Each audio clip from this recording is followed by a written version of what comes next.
Oi, gente!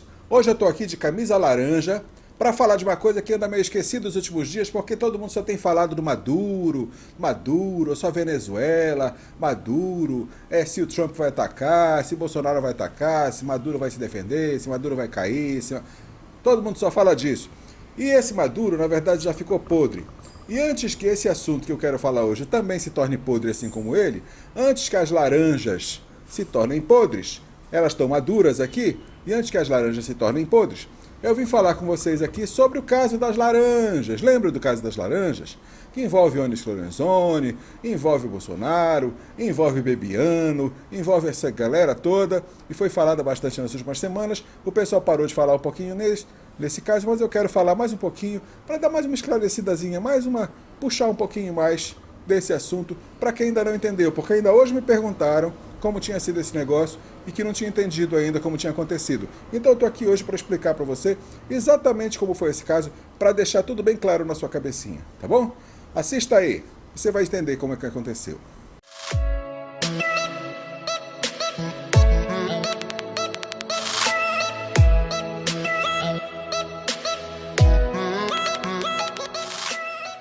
Pois bem, o que aconteceu? Em primeiro lugar, você sabe o que é uma laranja?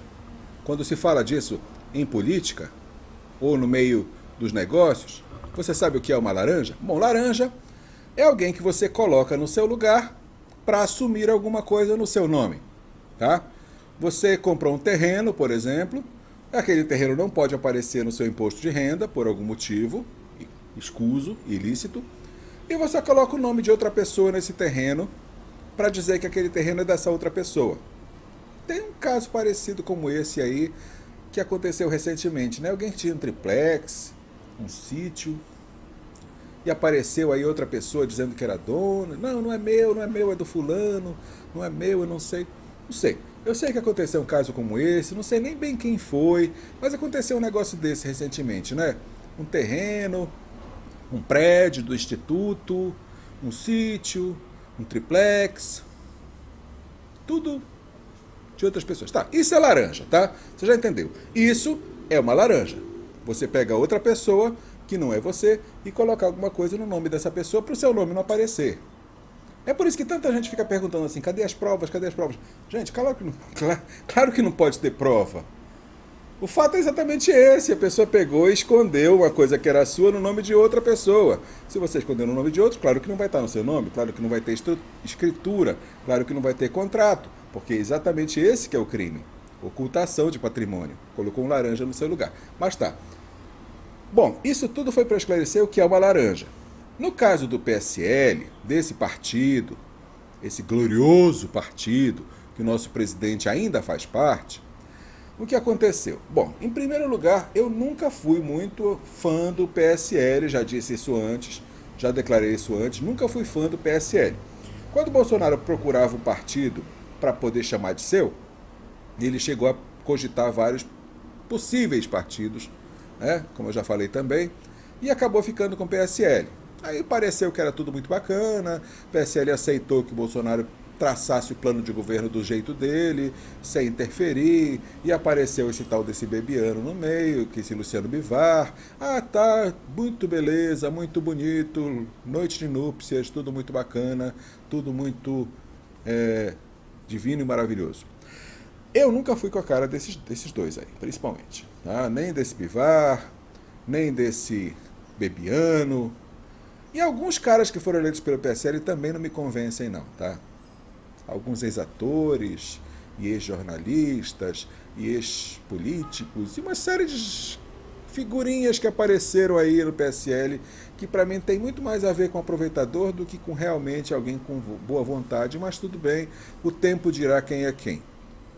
Mas esse Luciano Bivar e esse Bebiano, desde o início, não foram nomes que eu simpatizei desde o primeiro momento. Então o que aconteceu?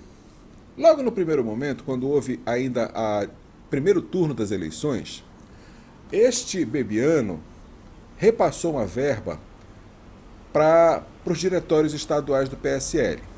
Bom, com relação ao PSL, eu quero abrir um parêntese muito breve aqui. O PSL, eu estou no estado do Pará, estou na cidade de Belém, no estado do Pará. O PSL do Pará por não existir no Pará, por ter que ter uma representação no Pará, teve que ser montado meio às pressas. E nessa montagem meio às pressas, Bolsonaro deve ter pensado, quem é que eu tenho no Pará que eu conheço e que eu acho que se identifica comigo? Ah, tem um deputado federal que é delegado, que está lá comigo na Câmara Federal há muito tempo, que é delegado de polícia, um que usa uma peruquinha, acho que vocês conhecem. E é o cara que eu acho que eu posso confiar para montar o PSL. Chamou, delegado, bora montar o PSL no Pará. Beleza. O delegado disse, mas eu não vou ser o presidente, vou colocar o meu filho para ser o presidente. Então o filho do delegado, Éder, é o presidente do PSL.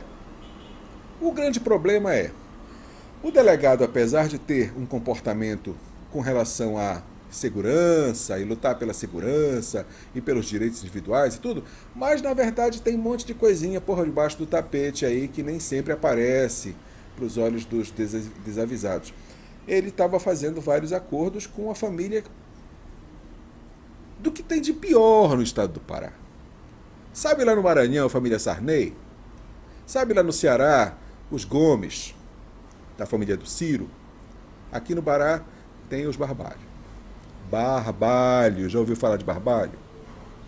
É aquele Jader, que é senador, já foi governador, já fez tanta coisa e que já apareceu algemado, inclusive, em rede nacional. É esse daí. E que o filho dele, o Helder, está sendo mencionado aí pelo Odebrecht, lá no negócio de Belo Monte. Já apareceu o nome deles dois no Lava Jato. Essa família mesmo, essa família Barbalho. Tem até uma piadinha que se conta sobre ele aí, que se der tempo eu conto. O delegado, o deputado, estava bem próximo, bem juntinho, bem assim, com os Barbalho. Meio incoerente, né? O delegado que diz que combate o crime fazer aquele acordo com quem é notadamente, conhecidamente criminoso. Mas estava acontecendo. Por causa dessa influência no PSL do Pará, o Pará foi o único estado brasileiro fora do Nordeste que deu vitória nas eleições para Haddad, para o poste Andrade. O único estado fora do Nordeste que deu vitória para o Andrade foi o Pará. No Nordeste a gente entende, tem o coronelismo todo que graça por lá há muito tempo, tem aquela manipulação toda, tem aqueles espertalhões da política que tanto tempo manipula a população. A população é muito mais vítima do que causadora do problema no Ceará.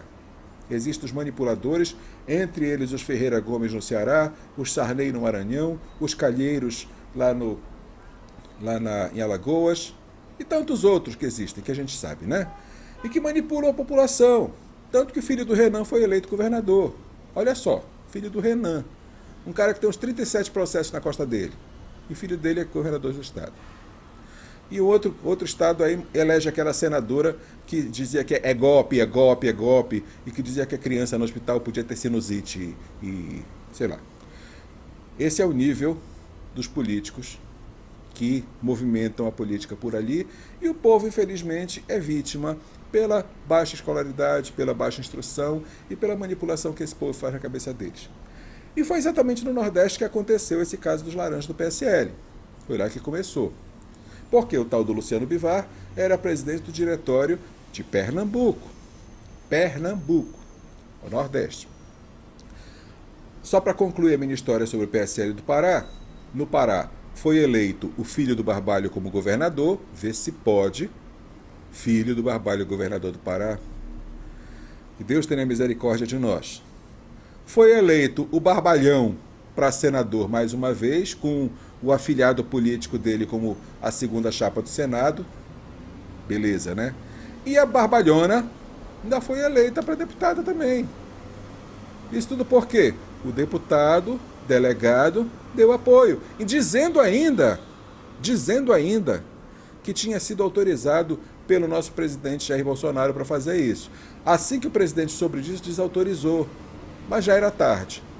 Já tinha sido feito o estrago. E tudo isso aconteceu. Bolsonaro teve uma votação pífia no Pará.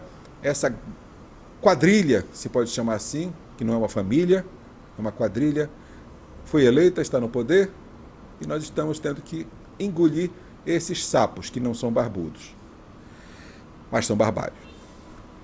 E No Nordeste, o PSL estava se montando, né, que aqui no Pará já tinha sido feito estrago com o delegado e o filho dele. No Nordeste, o PSL se montou também com outros nomes, com outras figuras, entre elas esse Bivar, que estava lá em Pernambuco. E lá em Pernambuco, a verba, essa verba, que ninguém explica por que ela existe, essa verba eleitoral, esse fundo eleitoral, que tem que ser gasto com cotas, né? Vai chegar um dia que vai ter cota para negro, para gay, para trans, para analfabetos, para sei lá para quantas coisas, mas para mulheres já existe a cota, tá? Eu sou contra qualquer tipo de cota. Cota para mim é desmerecer o ser humano. Uma cota para mulheres é como se dissesse para as mulheres: vocês têm menos capacidade, precisam de um empurrãozinho. Cota para negros é a mesma coisa. Tá? A única cota que ainda se justifica até certo ponto é cota para quem não teve oportunidade. Tipo assim, quem estudou sempre em escola pública realmente teve menos oportunidade do que quem teve uma educação de maior qualidade e por aí vai. Mas isso já é outro assunto, não vamos nos desviar. Mas por causa dessa cota para mulheres, o PSL tinha que gastar um certo valor para eleger candidatas mulheres, tanto no Nordeste quanto no resto do Brasil. Lá em Pernambuco, o que aconteceu? O Bivar, que estava lá, solicitou ao Bebiano um repasse de verba para candidatas a deputada e repassou e recebeu esses repasses para ser usado para candidatas, sendo que quem precisava de investimento, na verdade, que tinha chance de se eleger, eram vários candidatos. As candidatas tinham a cota, mas não tinham chances. O dinheiro veio. Quem gastou, ninguém sabe. Quem se beneficiou desse dinheiro, ninguém sabe. No papel, consta que se fosse as candidatas. Coisa altamente improvável, até pelo tipo de despesa. Apareceu uma das candidatas que recebeu 400 mil reais, declarou quase 300 mil só numa gráfica. Gráfica essa que o endereço nem é gráfica, é um lava-jato. Coincidência, né? Mais um lava-jato na história. Mas foi isso. Gráfica que nem existia. E essa candidata teve pífios 4 mil votos. Não, logicamente não se elegeu.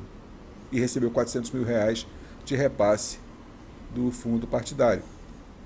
Esse é um dos casos só. Essa é a Maria de Lourdes Paixão, que numa semana só gastou 380 mil. Bom, diz que gastou, né? Apresentou umas notas fiscais lá que nunca se sabe.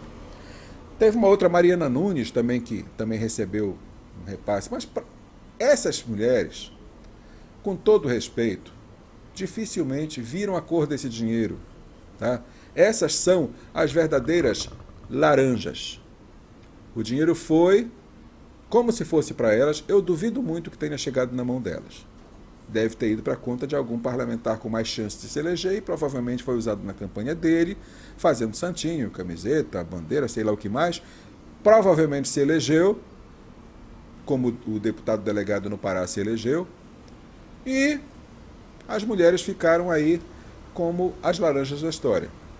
Nunca receberam benefício, não receberam o cargo, mas o nome delas ficou lá na papelada como se fossem elas. O caso é, um jornal de São Paulo descobriu isso. Não sei como, denúncia anônima, fonte, pesquisa, investigação. O fato é que o jornal descobriu isso e colocou na imprensa. Correto, corretíssimo. Seja um jornal que eu goste, um jornal que eu não goste, o papel da imprensa é esse, investigar e publicizar os fatos. Corretíssimo. Quando a imprensa começa a divulgar isso, logicamente que existe aquela banda podre da imprensa que quer derrubar o governo a qualquer custo, começou a colocar nas costas do presidente por causa do partido ser o partido onde ele está. Já falei que eu não gosto do PSL. Bolsonaro está lá, eu mesmo me filiei, vou me desfiliar na primeira oportunidade que existir um outro partido mais alinhado com o que eu penso, possivelmente é o DN que querem ressuscitar, mas Bolsonaro está lá por uma casualidade. Bolsonaro não é PSL na veia. Ele não tem DNA de PSL. Ele está lá por casualidade. E quiseram começar a colar nas costas dele a culpa dessa laranjada. O Bebiano, que foi quem liberou o repasse dessa verba, para se safar, ajudou mais ainda a imprensa podre jogando na costa do presidente. Disse, não, o presidente está hospitalizado, não está em contato com ninguém, não está gravando entrevista, não está dando declarações, mas eu falei com ele ontem mesmo 3 vezes, querendo dar a entender que falou sobre esse assunto 3 vezes. 2 mentiras.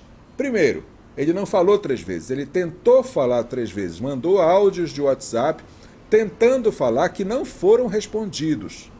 Isso não é falar. Mandar um áudio que o seu interlocutor sequer respondeu não é falar, tá? Começa por aí. Isso não foi um diálogo. Isso foi um monólogo só da parte do Bebiano, sem ter tido uma resposta. Não é falar 3 vezes. Depois, os áudios nem falavam sobre esse assunto. Os áudios falavam sobre outros assuntos. Quando ele colocou isso na imprensa, que ele tinha falado com o presidente 3 vezes, querendo dar a entender que o presidente sabia de tudo, estava acobertando, o Carlos Bolsonaro, que é o pitbull do presidente, que estava no hospital ao lado do pai 24 horas por dia e viu que isso não aconteceu, divulgou na conta dele da rede social que isso não tinha acontecido, que o Bebiano não tinha falado, mas a coisa já estava rolando. Então o que ele fez? Um áudio que o presidente tinha mandado de resposta para o Bebiano tinha sido exatamente um áudio dizendo assim, não posso falar com você, estou ocupado, estou aqui no hospital, incomunicável, não posso te responder, outra hora a gente fala. Quer dizer, dando clareza, esclarecendo, provando que eles não tinham se falado. Gustavo, que usou do WhatsApp, né, para falar 3 vezes comigo, aí é demais da tua parte. Aí é demais e eu não vou mais responder a você. Outra coisa, eu sei que você manda lá no antagonista. A nota foi pregada lá. Dias antes, você pregou uma nota que tentou falar comigo e não conseguiu no domingo. Eu sabia qual era a intenção, era exatamente dizer que conversou comigo e está tudo muito bem. Então, faça favor, ou você restabelece a verdade ou não tem conversa a partir daqui para frente. Então, o Carlos divulgou esse áudio. A grande mídia, aquela que tem interesse que o presidente caia, a essa altura já estava massacrando o Bolsonaro, atacando por todos os lados, batendo nele de todas as formas, até abaixo da cintura. E aí, com toda essa parafernália de coisas acontecendo, a cúpula do governo, quer dizer, essa cúpula basicamente é chefe da Casa Civil, Onyx Lorenzoni, o chefe do Gabinete de Segurança Institucional, General Augusto Heleno. Essa cúpula do governo tenta dar uma apaziguada, tá? Colocar uns panos quentes, dar um tempo, até porque o presidente precisava sair do hospital, se recuperar para poder se defender. E nesse meio tempo, eles fizeram uma coisa que foi o maior golpe de mestre, a maior jogada de xadrez de extrema inteligência que eu já vi nos últimos anos, não só no Brasil, mas no mundo. O que aconteceu? Essa cúpula do governo, ou seja, Onyx, Augusto Heleno, chamaram para uma reunião a portas fechadas o tal do Bebiano. O Bebiano foi chamado para uma reunião com os 2 expoentes principais do governo depois do presidente e o vice. Entraram a portas fechadas para se reunir. Por que isso? Por que foi feito isso? Aí vem a genialidade do golpe de mestre de xadrez. Porque já corria, não só no Planalto, mas também entre quem acompanha, que as notícias que vazavam do Planalto para a imprensa, que uma parte da imprensa, notadamente Folha de São Paulo, Globo e o site O Antagonista, divulgavam várias matérias, vários assuntos do que se passava dentro do Planalto antes de todo mundo. A coisa estava começando a ser conversada no Planalto e esses órgãos de imprensa já sabiam. Então, qual era a fonte? E muitas pessoas já diziam que seria o tal do Bebiano. Ele que seria o vazador de informações, e isso não estava sendo bom para o governo, porque nem toda informação vazada estava ajudando. Aliás, a maior parte dela estava prejudicando. Essa reunião a portas fechadas dos 2 principais expoentes do governo junto com o Bebiano tinha uma finalidade. descobrir se isso era verdade. Descobrir se esse vazamento de informação era real e se a fonte era ele. Foi feita essa reunião a portas fechadas, onde somente essas 3 pessoas participaram. Não foi feita gravação dessa reunião, não há áudio nem vídeo de gravação dessa reunião, e foi deixado claro, especificado, com toda a clareza pelo próprio presidente, nada do que for falado nessa reunião vaza para a imprensa. Nada. O que for falado nessa reunião, fica na reunião. É como Las Vegas. O que acontece em Vegas, fica em Vegas. Essa reunião foi a reunião Vegas do governo. Muito bem. Durante essa reunião, logicamente, por uma orientação de quem arquitetou o plano, não sei se foi o Carlos, se foi o próprio Jair Bolsonaro ou outra pessoa da inteligência do governo, foi orientado aos 2 interlocutores, Onyx e Augusto Heleno, que deixassem transparecer ao Bebiano que ele não seria demitido. Tá? Então, fosse passado para ele, Bebiano, fica tranquilo, você não vai ser demitido. Era um teste. O que aconteceu? Mal a reunião finalizou, mal encerrou, órgãos de imprensa começaram a divulgar que, apesar dos pesares, Bebiano já tinha se reunido com o governo e não seria demitido. Ora,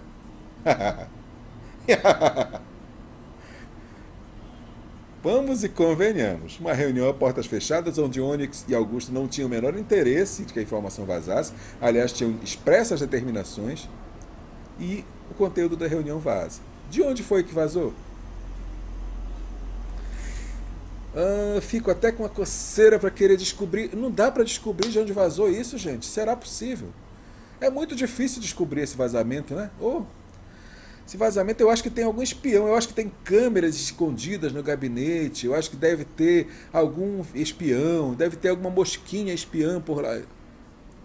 Calma, gente. Tá na cara. Não é Missão Impossível. Aqui não é filme de 007. Quem vazou foi o Bebiano, tá na cara. E vazou dizendo que ele não seria demitido. Nessa mesma noite, já se preparava a matéria do Jornal Nacional para dar em primeira mão esse furo de reportagem que Bebiano não seria demitido. Nesse mesmo momento, quando o primeiro site colocou no ar, no seu Twitter ou no seu próprio site, essa informação que o Bebiano não seria demitido, antes até de que ele saísse nos telejornais da noite, que o governo teve a comprovação de que isso tinha acontecido, que essa notícia tinha vazado e já soube realmente quem seria a fonte, ficou claro, Bebiano não pode mais ficar no governo, acabou para ele. Esse vazamento de informação foi o fim da picada, foi a gota d'água que faltava para ele ser demitido.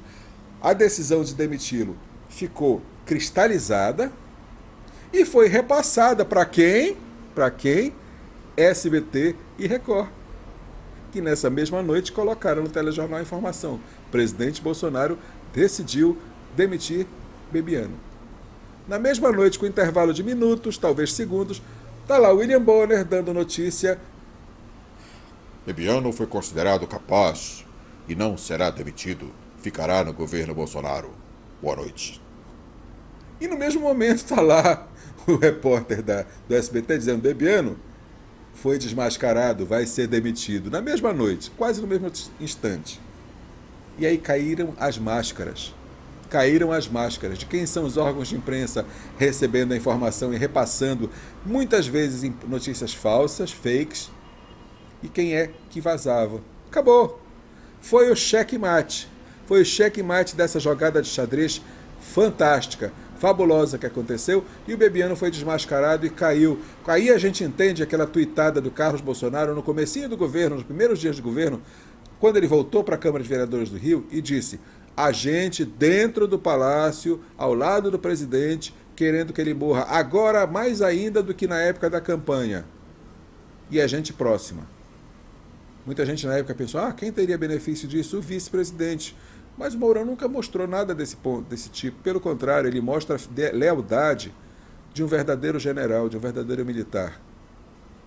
Outras pessoas podiam se beneficiar também fora o general, e agora começou a aparecer. A máscara caiu. Isso tudo aconteceu numa sexta-feira. Sabe o que é mais legal disso? As revistas de informação semanais do Brasil principalmente a mais famosa delas, Revista Veja, elas são impressas, logicamente, que tem o tempo de impressão da gráfica, elas são impressas antes, na terça, na quarta, na quinta, na sexta-feira, para no domingo poder estar nas bancas e na mão dos assinantes.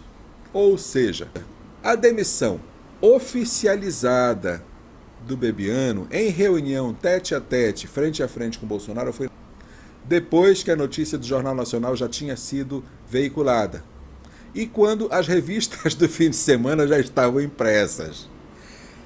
Fim de semana foi uma maravilha. As revistas estampando na capa que ele não seria demitido, ele já estando demitido. Jornal Nacional dizendo que não seria demitido, depois tendo que se desculpar, e o SBT passando na frente e dando a notícia real de que ele seria. Olha, num fim de semana só, descobriu o vazador de informações e jogou para longe. Desmascarou o Jornal Nacional, Revista Veja, Antagonista, Folha de São Paulo, numa tacada só. Valorizou aquelas emissoras, principalmente a emissora do mestre Silvio Santos, que tem declarado apoio desde o começo, e colocou mais em evidência, trazendo a notícia real. Numa jogada só. Várias coisas se encaixaram, entraram no eixo e tiraram da costa do presidente uma acusação que poderia, até com mais propriedade do que as pedaladas da Dilma, levar a um crime de responsabilidade e impeachment, se ficasse provado que ele tinha participação no Laranjal do PSL. E ficou comprovado que o Laranjal existiu sim, mas ele não participou. Ele não teve nem conhecimento quando estava acontecendo. Já foi saber agora, quando a coisa estourou na imprensa, quando a coisa está aparecendo nos órgãos todos de comunicação. Agora. Fevereiro de 2019. Eu trouxe esse assunto aqui porque isso tem sido falado por partes em vários lugares que eu já vi, vários sites, blogs e Twitter e emissoras. Cada um fala um pedaço, ninguém junta a história toda para dar um esclarecimento total. Para você poder estar esclarecido, tintim por tintim, como aconteceu e como naquele programa de rádio, colocar os pingos nos is. Esclarecer tudo o que está acontecendo. Eu espero que, se você não sabia ainda dessa história, que agora você possa ser um catedrático, um entendido, um expert nessa história e ninguém mais te engane. E você saiba bem quem está governando o seu país. Se você gostou, se tem gostado do que tem visto aqui no canal, esse canal que é muito pequenino ainda, microscópico, invisível na YouTube esfera, mas está aqui, muito obrigado. Agradeço realmente. Se você puder compartilhar, passar para outras pessoas que também precisam da informação, eu agradeço, sensibilizado. Se você quiser deixar o seu joinha, isso ajuda muito a tentar ganhar alguma visibilidade, que por enquanto ainda é muito difícil, mas já vai ajudando. Se quiser comentar aí embaixo, seja para fazer uma crítica, uma pergunta, uma observação, um esclarecimento, uma nova informação, sinta-se à vontade de comentar o que você quiser. Eu não apago comentários, não edito, não fujo das perguntas, mas vou sempre procurar ser transparente com honestidade e com respeito. E é o que eu espero ter também da parte de todo mundo que me segue. Então, se inscreva no canal, participe com seu joinha, deixe seu comentáriozinho. E se por acaso você se sentir um Jorge Soros da vida, que financia, mas o Jorge Soros do bem, que financia o lado bom da história, tem o Apoia-se também. De repente, né, quem sabe, alguém sente uma vontade repentina de fazer uma doação. Eu estou aqui humildemente pedindo essa doação da sua parte. Se você quiser, o Apoia-se está aqui embaixo. Eu vou ficar muito feliz pela participação de todo mundo e vou procurar voltar sempre por aqui, sempre com novidades, coisas legais que a gente possa compartilhar enquanto o YouTube permitir. Tá bom? Muito obrigado pela participação, pela presença. Eu vou voltar sempre que tiver alguma coisa interessante para colocar. Agora eu estou com um tempo um pouquinho melhor, vai dar para fazer isso. Beleza? Valeu!